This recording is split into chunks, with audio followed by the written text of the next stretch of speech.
not by how you only feel that there is for the birds. Cause when the scriptures speak, we got to listen to the Lord. Cause every word is righteous, sharper than a sword. Hey, what's going on, my cornerstone disciples, brothers and sisters? First off, let me say grace, peace, and mercy be unto you all from Jehovah our Father, Jesus Christ our Lord and Savior, and the Holy Spirit, the Spirit of truth.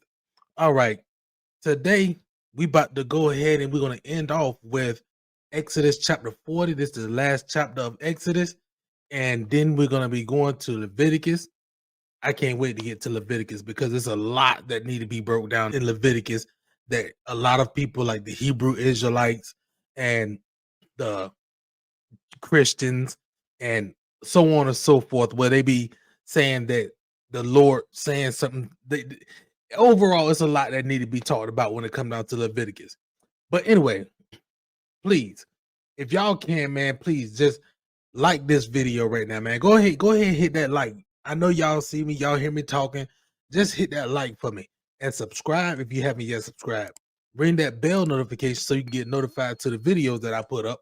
And also, don't forget to leave a comment, whether the comment be a thumbs up, like right on, amen, or anything of that nature, man. Leave a comment for me because that right there will help me get back into the YouTube algorithm to where my YouTube channel could be like my other channel that got hacked, the Carolina David one. I'm so mad I can't get that one back, but it is what it is. I'm going to do what I got to do at the end of the day, which is spread the word of the Most High God to the best of my abilities. But anyway, without further ado, we're going to go ahead and jump into Exodus chapter 40, and we're going to start off at verse 1 where it says, "And the Lord spake unto Moses, saying, On the first day of the first month shall you set up the tabernacle of the tent of the congregation." So now we're getting into where the Most High is going to have things in order of what we got to do. So he said, the first day of the first month shall you set up the tabernacle of the tent of the congregation.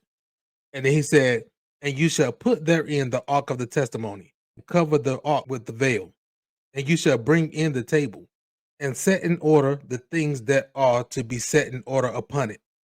And you shall bring in the candlestick, and light the lamps thereof. And you shall set the altar of gold for the incense before the ark of the testimony, and put the hangings of the door of the tabernacle. And you shall set the altar of the burnt offering before the door of the tabernacle of the tent of the congregation. And you shall set the laver between the tent of the congregation and the altar, and shall put water therein. And you shall set up the court round about, and hang up the hanging at the court gate. And you shall take the anointing oil, and anoint the tabernacle, and all that is therein, and you shall hallow it, and all the vessels thereof, and it shall be holy. And you shall anoint the altar of the burnt offering, and all his vessels, and sanctify the altar, and it shall be an altar most holy. And you shall anoint the laver and his foot, and sanctify it. And you shall bring Aaron and his sons unto the door of the tabernacle of the congregation, and shall wash them with water. And you shall put upon Aaron the holy garments, and anoint him, and sanctify him, that he may minister unto me in the priest's office.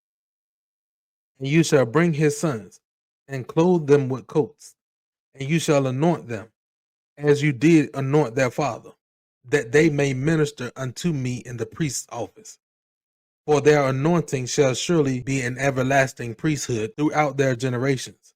Thus did Moses, according to all that the Lord commanded him, so did he. And it came to pass, in the first month, in the second year, on the first day of the month, that the tabernacle was reared up. And Moses reared up the tabernacle, and fastened his sockets, and set up the boards thereof, and put in the bars thereof, and reared up his pillars.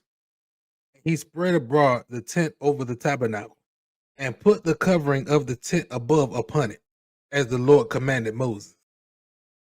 And he took and put the testimony into the ark, and set the staves on the ark, and put the mercy seat above upon the ark. And he brought the ark into the tabernacle, and set up the veil of the covering, and covered the ark of the testimony, as the Lord commanded Moses. And he put the table in the tent of the congregation upon the side of the tabernacle northward without the veil. So what that basically means that he put the table in the congregation like on the side facing northward, but it was outside of the veil, not inside of it. Basically, without means outside of it. And then it says, and he set the bread in order upon it before the Lord, as the Lord commanded Moses.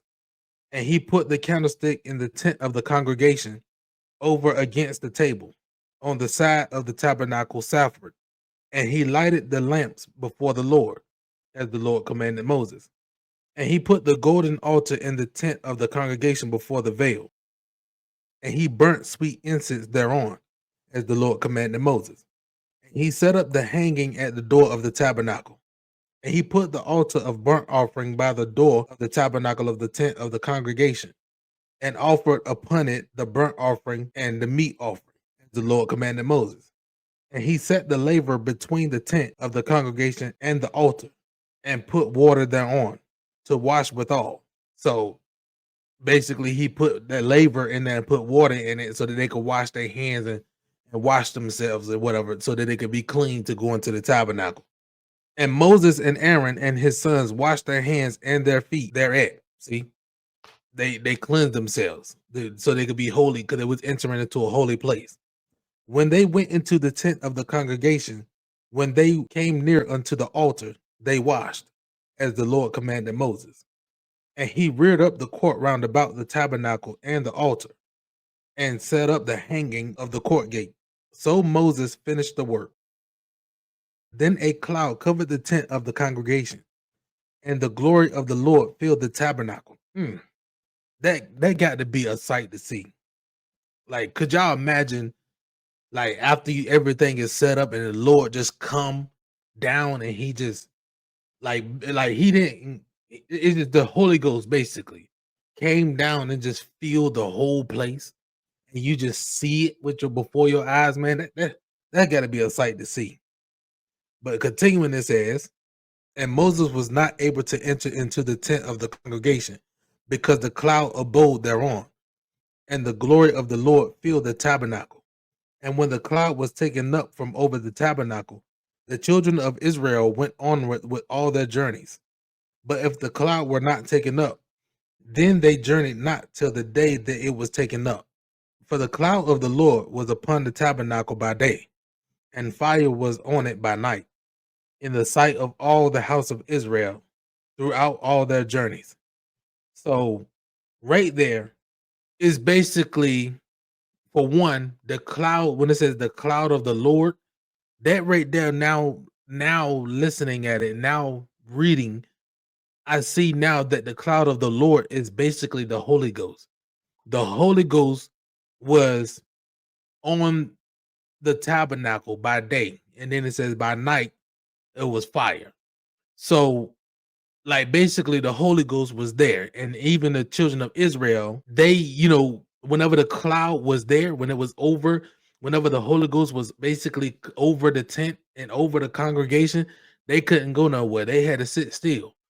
But when the cloud of the Lord, when the Holy Ghost basically moved from over the tent, from over it, that's when they was able to move abroad and continue on with their journey. Because like, they still was traveling, they still was moving. And we know that the cloud of the Lord, the Holy Ghost, had to be before the children of Israel by uh by I think I'm gonna put the scripture right here where you see it. The cloud had to be before them by day, and then by night the fire gonna be before them, so they can, if they were traveling or whatever like that. Basically going back to how when they came out of Egypt. But anyway, this is the end of Exodus chapter 40, and where we see that the Lord had commanded Moses to set everything up, set the tabernacle of the congregation up, and set the veil and everything in its place, get everything in order, so that he can basically come and visit with them, and Aaron and them can talk with him and minister unto him. But anyway, next week we're going to be going into Leviticus chapter 1, and where we're going to start getting down to the nitty-gritty of the laws and get understanding of the laws, even because a lot of people get the laws messed up, and we all over the place with it. But with that being said, I'm gonna say grace, peace, and mercy be unto y'all, man. I love y'all. Peace. As a cornerstone disciple, I'm gonna bring the word. It's not by how you or me feel that there is for the birds. Cause when the scriptures speak, we gotta listen to the Lord. Cause every word is righteous, sharper than